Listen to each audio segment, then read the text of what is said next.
Well, as opposed to changes, it's more clarifications is what the Spanish government in Madrid are looking for. They want to see set in stone in that 585-page withdrawal agreement that was signed off on or published and printed last Thursday morning here in Brussels.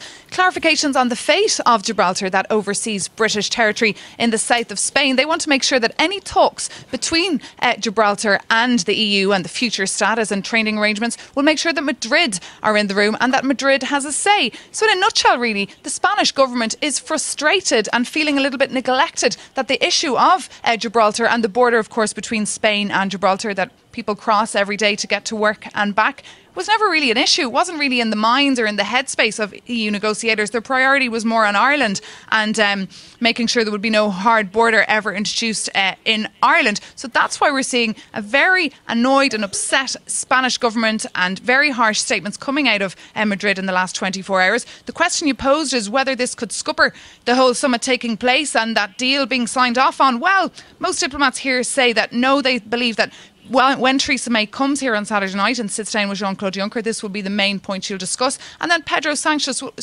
will also be sitting down with Jean-Claude Juncker to discuss this before the rest of the heads of state arrive. Because diplomats have told us here that Angela Merkel, the German Chancellor, won't be coming to Brussels unless every single comma is clear. And we've also understand and been told that withdrawal agreement will not be reopened. So what we're hearing is that Spanish interests will have to be accommodated in some way or another by adding some clauses or some annexes to possibly the political declaration. But there will be some consensus at the end of the day. That's the message that we're hearing here. But all eyes will, of course, be on Pedro Sanchez and Spain on Sunday to see if they feel that their sensitive interests are being accommodated or not.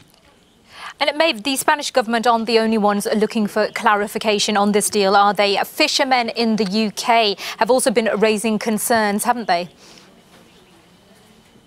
Absolutely. Well, you've seen Brexit, and the Brexit talks have opened up a huge Pandora's box of issues and sensitive issues for various groups and stakeholders. And fish was inevitably going to be a lose-lose scenario for everyone. And that's why we saw just today the Scottish salmon producers, the head of that board, put out a statement saying she was very concerned about this withdrawal agreement.